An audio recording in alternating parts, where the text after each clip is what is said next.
Hello everyone, welcome to Yoga for Beginners channel. I'm Svetlana.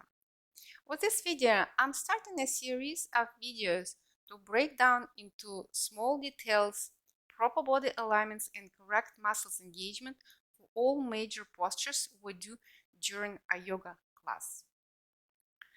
In general, the core idea behind my channel was to combine my knowledge and expertise as a yoga teacher with my knowledge of a personal trainer, where I was exposed to deeper knowledge of anatomy and biomechanics. Because at the end of the day, yoga is our part of a spiritual practice, but it's still physical practice. And if I teach online, I feel really responsible to give you all the tools, all the little pieces of information so that you are safe and sound when you do yoga practice. Yoga is a great tool to provide care to our body, to keep the temple of our soul strong, healthy, and pure as we do the same meditation. But again, just repeating myself, yoga is still a physical practice. We need to know how to do it properly and how to do it safely. And we'll start with our cornerstone pose for any yoga class, a downward facing dog. Downward facing dog is inversion. That's why we need to know how to support our body weight and care for protect our carpal tunnel and protect our shoulder. First, we'll start with our hands, how we support our body weight. To shorten my guidance during yoga class, I call it 4 corners of your hand or palm. I'll explain it. So what I mean is the base of your point finger, the base of your pinky little finger, and 2 spots here on either side of your carpal tunnel. And also, when you do downward facing dog, you also press your fingertips strongly to the floor, so that when you do it, you create a little dome here and space right in the middle of your wrist where you have your carpal tunnel, all the nerves that go toward your palm. Let's just do it. Come to your fourth position. Press corners of your hand that I mentioned to the floor. Claw your fingertips to your mat.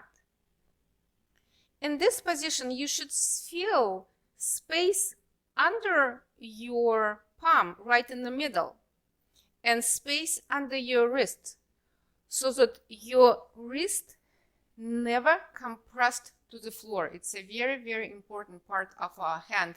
It's over, we have all the nerves here going to our fingers and to our palm.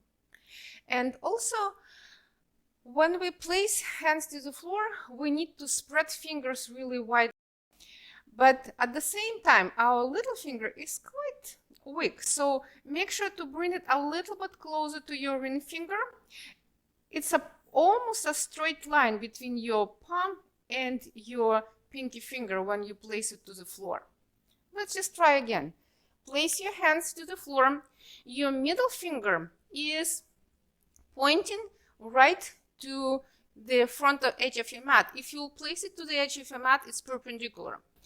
And spread your fingers as wide as you can. And also bring your little finger a little bit closer. That's how you place your hands.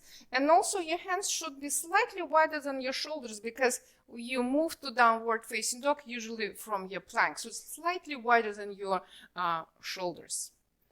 Next part is our shoulder.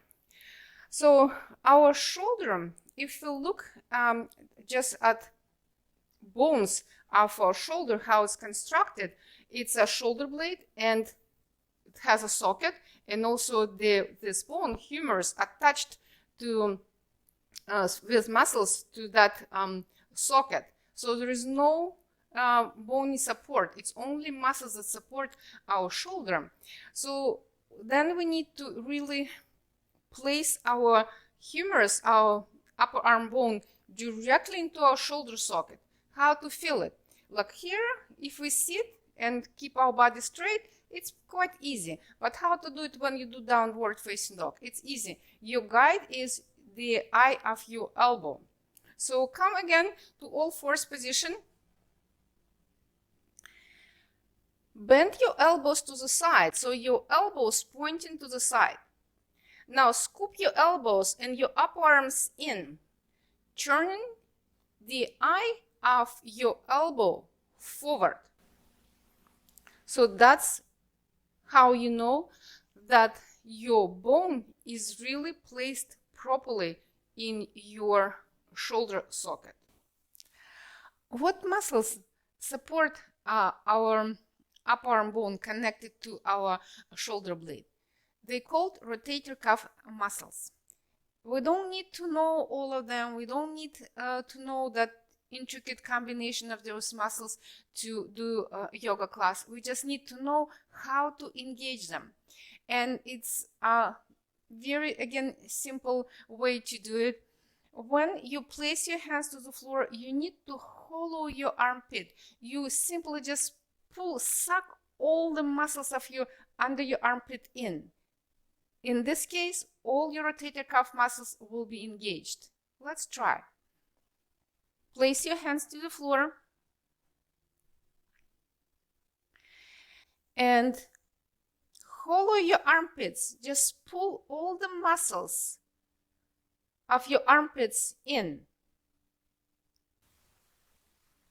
You can probably feel your upper back. On the side of your upper back, you feel these muscles engaged. That's your rotator cuff muscles. To balance your rotator cuff muscles that attach to your upper arm bone and to your shoulder blade, you need to engage your rhomboids that attach your shoulder blade to the spine.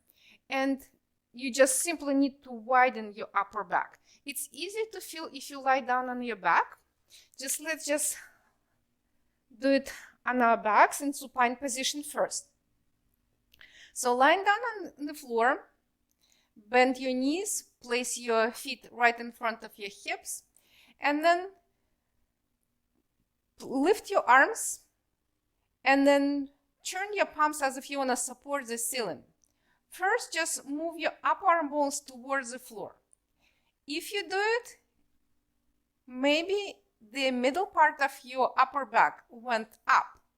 So now, keeping your upper arm bones pressed to the floor, widen your upper back, place space between your shoulder blades towards the floor.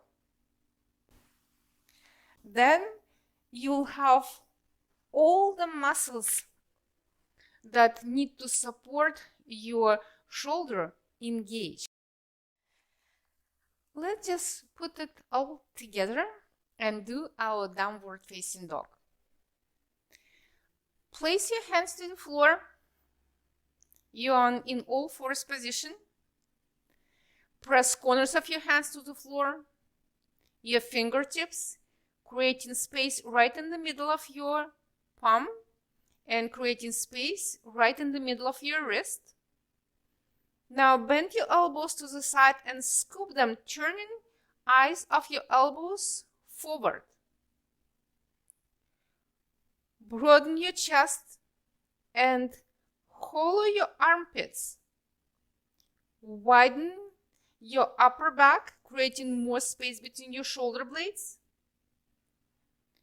Engage your core, tuck your toes under, and move to your downward facing dog.